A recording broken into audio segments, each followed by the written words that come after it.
curso de gramática y ortografía por el precio de 5 euros. Solo tienes que utilizar el siguiente código promocional: diptongo, triptongo e hiato.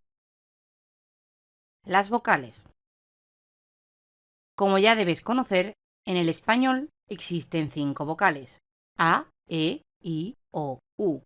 Pero estas vocales se clasifican en 2 grupos diferentes según su forma de pronunciación. Veamos cuáles son estos 2 grupos. Tipos de vocales. Las vocales pueden ser abiertas o cerradas.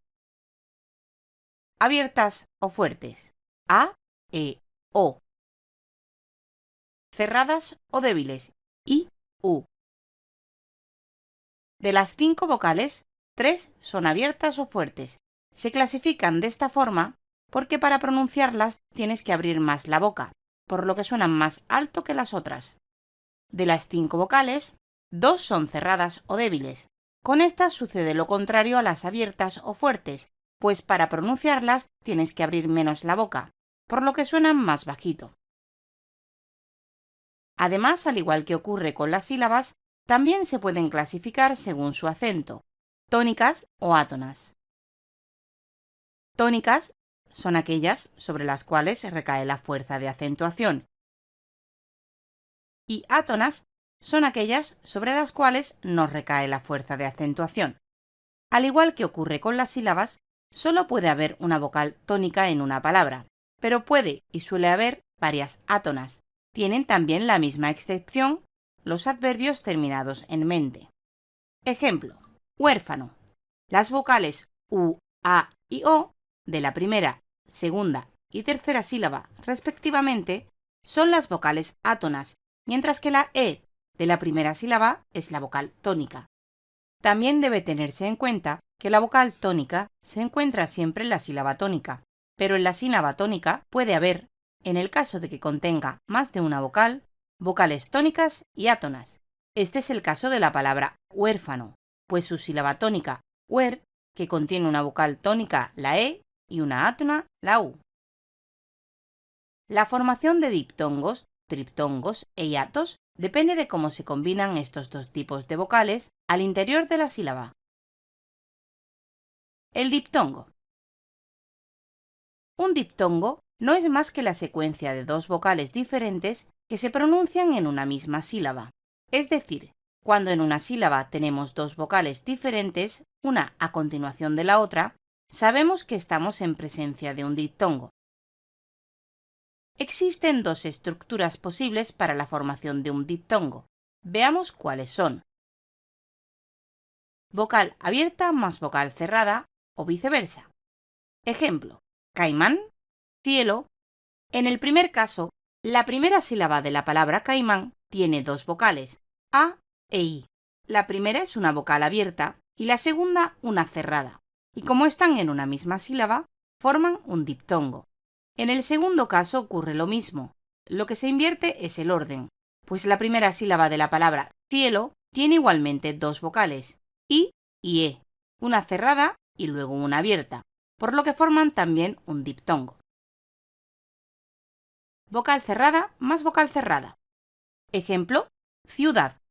En este caso, la primera sílaba de la palabra ciudad tiene 2 vocales cerradas, I y U, lo cual da lugar, como en los 2 casos anteriores, a la formación de un diptongo. Hay que entender que 2 vocales abiertas no forman un diptongo, y una regla resumida para recordar esto es que si hay 2 vocales seguidas y al menos de una de ellas es una vocal cerrada, forma un diptongo. Además, los diptongos se pueden clasificar de acuerdo a estas estructuras en 3 tipos diferentes. Creciente, cuando la vocal cerrada precede a la abierta. Ejemplo: fuerza. Como en la primera sílaba de la palabra fuerza hay 2 vocales, U y E, primero una cerrada y luego una abierta. Decimos que esto es un diptongo creciente. Decreciente, cuando la vocal abierta precede a la cerrada. Ejemplo: aceituna. Como en la segunda sílaba de la palabra aceituna hay 2 vocales, E e I, primero una abierta y luego una cerrada, decimos que esto es un diptongo decreciente. Homogéneo, cuando las dos vocales son cerradas. Ejemplo, fuimos.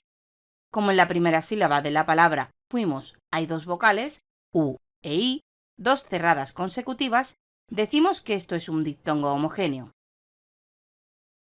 El triptongo. Un triptongo no es más que una secuencia de tres vocales que se pronuncian en una misma sílaba. Es decir, cuando en una sílaba tenemos tres vocales, una a continuación de la otra. Sabemos que estamos en presencia de un triptongo. Existe una única estructura posible para la formación de un triptongo. Veamos cuál es. Vocal cerrada más vocal abierta más vocal cerrada. Ejemplo, estudiáis. En este caso, la última sílaba de la palabra estudiáis tiene tres vocales, I, A e I nuevamente. La primera y la tercera son vocales cerradas, mientras que la segunda es abierta, y como están en una misma sílaba, forman un triptongo. Ejemplo, vieira. En este caso, la primera sílaba de la palabra vieira tiene tres vocales, I, E y luego otra I. La primera y la tercera son vocales cerradas, mientras que la segunda es abierta, y como están en una misma sílaba, forman un triptongo. Ejemplo, buey. En este caso, la Y equivale fonéticamente a la I. En este caso, estamos en presencia de un monosílabo con tres vocales, U, E y una Y, que hace función de I. La primera y la tercera son vocales cerradas, mientras que la segunda es abierta, y como están en una misma sílaba, forman un triptongo. El hiato. Un hiato, a diferencia de un diptongo, es una secuencia de dos vocales que se pronuncian en sílabas diferentes. Es decir, cuando tenemos dos vocales, una a continuación de la otra, pero pertenecen a sílabas diferentes, sabemos que estamos en presencia de un hiato. Existen tres estructuras posibles para la formación de un hiato. Veamos cuáles son. Vocal cerrada tónica más vocal abierta átona. Ejemplo, sonríe. En este caso, en la segunda y tercera sílaba tenemos dos vocales consecutivas, una cerrada tónica y una abierta átona, y como están en sílabas diferentes, forman un hiato. Vocal abierta más vocal abierta. Ejemplo, roedor. En este caso, tenemos dos vocales abiertas consecutivas en dos sílabas diferentes, la primera y la segunda, por lo que estamos en presencia de un hiato. Dos vocales iguales consecutivas. Ejemplo, albahaca. En este caso, la segunda y tercera sílaba tienen dos vocales iguales, y como están en sílabas diferentes, forman un hiato. Resumen. Existen dos tipos de vocales según su pronunciación. Abiertas o fuertes, A, E, O. Cerradas o débiles, I, U. Según su acentuación se clasifican en tónicas o átonas. Los diptongos y triptongos son secuencias de dos y tres vocales respectivamente en una misma sílaba, mientras que los hiatos son secuencias de dos vocales en sílabas diferentes. Los diptongos, triptongos e hiatos, con la estructura de vocal abierta más vocal abierta o dos vocales iguales consecutivas, se acentúan siguiendo las reglas generales de acentuación gráfica, mientras que los hiatos con la estructura de vocal cerrada tónica más vocal abierta átona constituyen una excepción a esa regla.